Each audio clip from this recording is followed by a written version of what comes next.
వి gold trusted gold buyers మీరు తాకట్టు పెట్టిన బంగారాన్ని విడిపించి ఈ రోజు ఉన్న మార్కెట్ ధరకు కొనబడును.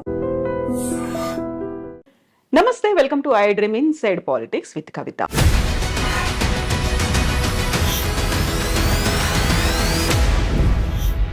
47వ అధ్యక్షుడిగా డొనాల్డ్ ట్రంప్ బాధ్యతలు స్వీకరించిన తర్వాత ర్యాపిడ్ ఫైర్లో ఆదేశాలు జారీ చేస్తున్నారు. జన్మతహా వచ్చే పౌరసత్వాన్ని రద్దు చేశారు. విదేశాలకు చేసే సహాయాన్ని 90 రోజుల పాటు నిలుపు చేశారు. దీంతో పాటుగా H1 వీసాల మీద చర్చలు, వాదనలు కొనసాగుతున్నాయని చెప్పారు. అండ్ ఆంక్షలు కూడా కొనసాగుతున్నాయి. భారతదేశం మీద ద్వైపాక్షిక సంబంధాలు ఎలా ఉండబోతున్నాయి? ఈ ఎగ్జిక్యూటివ్ ఆర్డర్స్ భవిష్యత్తులోనూ ఇలాంటి సంచలనాలనే కలిగించబోతున్నాయా?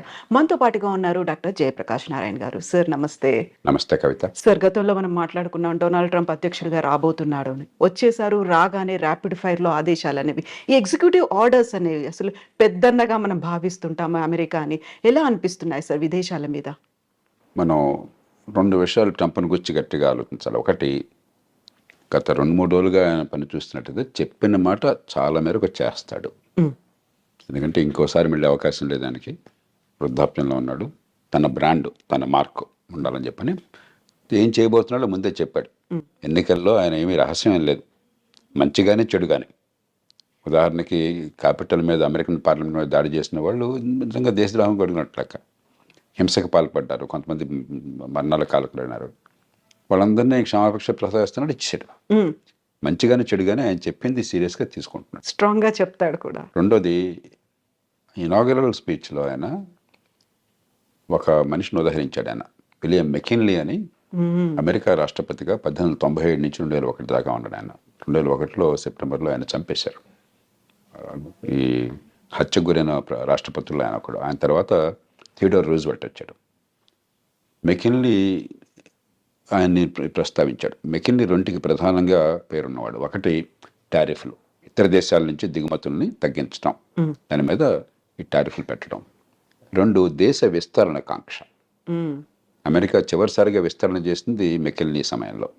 స్పానిష్ వార్ అని చెప్పని 1898లో ఆ వార్లో గెలిచిన తర్వాత ఈవేళ ప్యూర్టోరికో ఆ రకంగా స్పెయిన్ నుంచి వచ్చింది.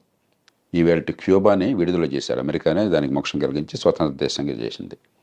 అట్లాగే ఆయన కాలంలోనే ఈ హవాయి రాష్ట్రం అది అమెరికాలో కలిపేసుకున్నారు. ఫిలిప్పీన్స్ స్పానిష్ వార్లో స్పానిష్ కాలనీ, అది అమెరికా చేతుల్లోకి వచ్చిన తర్వాత స్వతంత్ర దేశంగా అయింది. కాబట్టి ఆయన పనామా కెనాల్ గురించి కానీ మరోదాన్ని గురించి కానీ మాట్లాడుతుంటే చాలా సీరియస్గా తీసుకోవాలి. ఎందుకంటే ఆ మెకిన్లీ ప్రభావం ఏమైందని ఆయన స్పష్టంగా చెప్తున్నాడు. మూడోది, ట్రంప్లో ఏమిటంటే ట్రాన్సాక్షనల్ మ్యాన్, పెద్ద సిద్ధాంతాలు అలాంటివి ఏమి పెద్దగా ఉండవు ఆయనకి.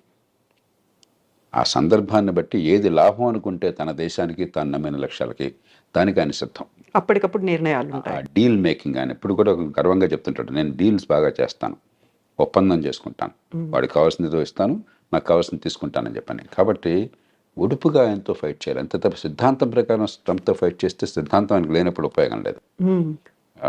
అంచేత ఈ 4 ఏళ్ల కాలం ప్రపంచం అంతా కూడా ఆ ప్రభుత్వం, అక్కడ ప్రజల మనస్తత్వాన్ని గుర్తించి, ముఖ్యంగా భారతదేశం లాంటి దేశం చాలా లాఘవంగా మన ప్రజలను కాపాడుకుంటూనే మరి అవతల వాళ్ళ ఎక్కడ గట్టిగా ఉన్నారో గమనించి మన అవసరం మేరకు ఇచ్చిపుచ్చుకునే ధోరణి ఉండాలి. సో ఇప్పుడు జన్మతహా వచ్చే పౌరసత్వాన్ని రద్దు చేశాము అన్న తర్వాత అక్కడున్న వాళ్ళకి లాభమా, మనకి నష్టం జరుగుతోందా? ఎలా ఉంది సార్ పరిస్థితి అనేది? మొట్టమొదటిది, ఇది రాజ్యాంగ రీత్యా సాధ్యం కాదు. అమెరికన్ రాజ్యాంగంలోనే అమెరికా గడ్డ మీద పుట్టిన వాళ్ళకి పుట్టుకతో పౌరసత్వం వస్తుందని చెప్పి రాసుకున్నారు. పుట్టుకతో పౌరసత్వం వస్తే అతను తీసేయడానికి లేదు ఆ పౌరసత్వాన్ని. రెండోది, పుట్టుకతో పౌరసత్వం ఉన్న వాళ్ళకి కొన్ని పదవులకు అర్హులు. ఉదాహరణకు అమెరికన్ రాష్ట్రపతి, ఉపరాష్ట్రపతి లాంటి వాళ్ళు పుట్టుకతో పౌరసత్వం ఉన్న వాళ్ళు మాత్రమే అర్హులు.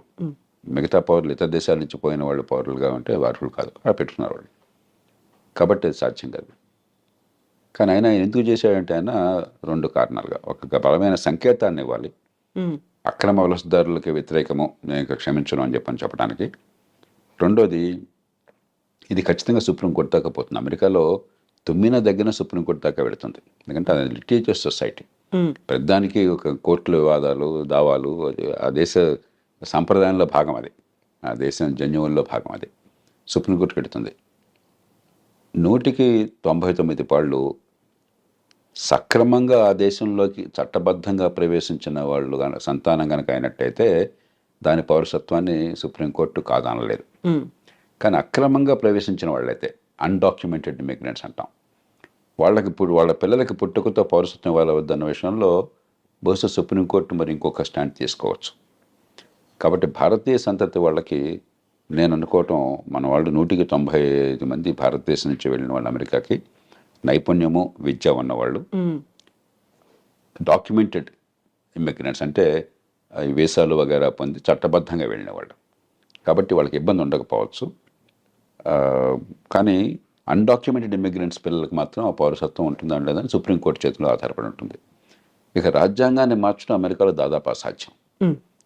అలా కాకుండా అమెరికాలో పుట్టుకతో పౌరసత్వం రాకుండా చేయాలి అని చెప్పాను కనుక అన్నట్టయితే, అమెరికాలో పార్లమెంట్లో 2 సభలు, senate, American house of representatives, దానిలో 3/2 మెజారిటీ కావాలి. 4/3 రాష్ట్రాలు ఆమోదించాలి. అమెరికాలో ఇది తల్లకిందులుగా తపస్సు చేసినా కూడా సాధ్యం కాదు. కాబట్టి కొంతమేరకు, అంటే అక్రమంగా ఆ దేశంలోకి ప్రవేశించిన వాళ్ళ సంతానానికి పౌరసత్వం లేకుండా సుప్రీంకోర్టు ఏమన్నా కనుక రాజ్యాంగాన్ని ఆ రకంగా వాళ్ళు విశ్లేషించినట్టయితే అది సాధ్యం కావచ్చు. భారతీయ సంతతి వారికి ఇబ్బంది ఉండదు.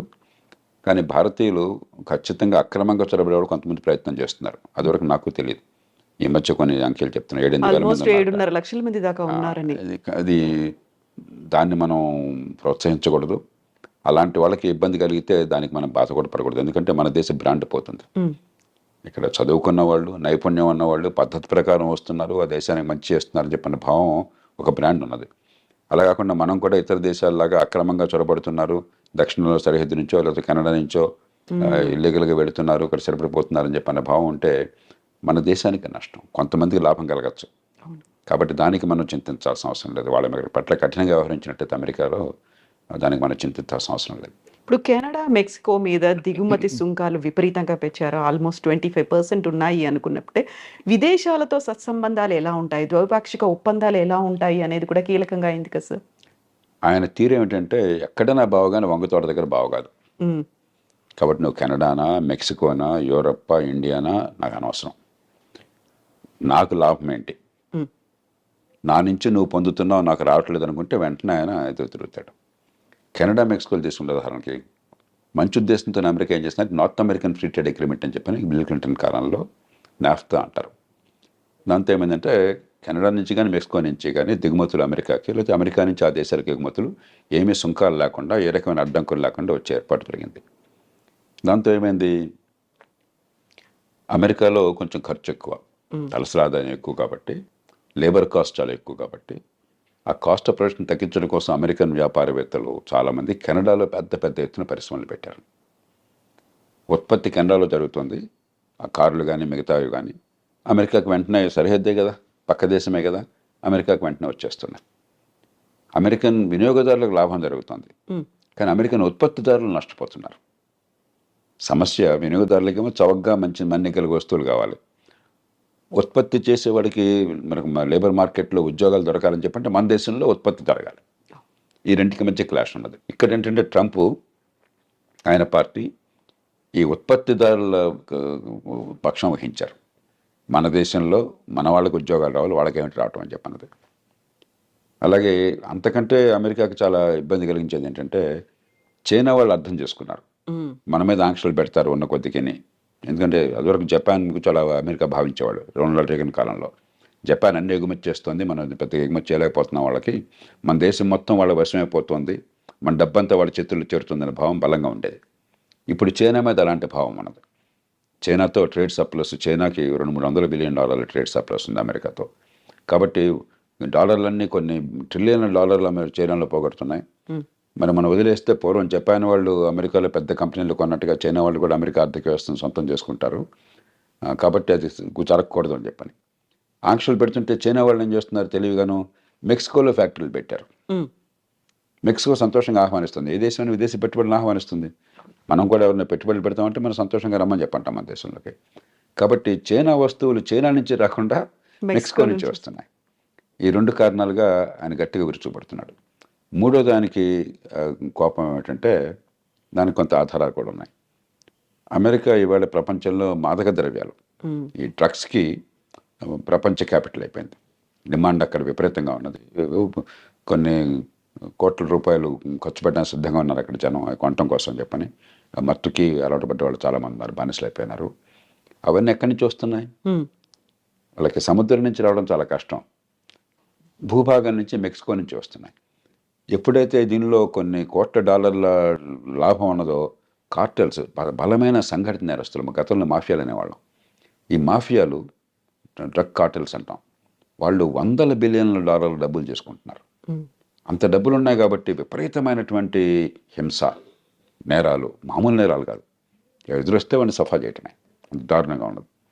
కాబట్టి వాళ్ళని అరికట్టాలని చెప్పన్నా కూడా దక్షిణ బార్డర్, ముఖ్యంగా మెక్సికో బార్డర్తో ఒకటి ఇమ్మిగ్రెంట్స్ రాకుండా ఆపాలి, రెండు ఇది డ్రగ్స్ రాకుండా ఆపాలి. అందుకనే ఆయన డ్రగ్ కార్టెల్స్ని టెర్రరిస్టులుగా ప్రకటించాడు. అప్పుడు అమెరికన్ చట్టం కింద చాలా అధికారాలు వస్తాయి రాష్ట్రపతికి. అవసరమైతే మెక్సికోలోకి తన సైన్యాన్ని పంపించి దాడులు చేసి వాళ్ళని చంపే హక్కు కూడా వస్తుంది అన్నమాట. అంచేత మెక్సికో విషయం ప్రత్యేకం. కానీ మొత్తం మీద ఖచ్చితంగా ఆయన చైనా మీద కానీ, చివరికి వీలుంటే అవసరమైతే మన మీద కానీ ఆయన అవసరమైతే టారిఫ్లు పెడతాడు. ఎందుకంటే మనతో ఉదాహరణకి పెద్ద చైనా లాగా కాకపోయినా మనకు కూడా 15-20 బిలియన్, 20-25 బిలియన్ డాలర్లు, 30 బిలియన్ డాలర్లు మనకి సర్ప్లస్ ఉన్నది.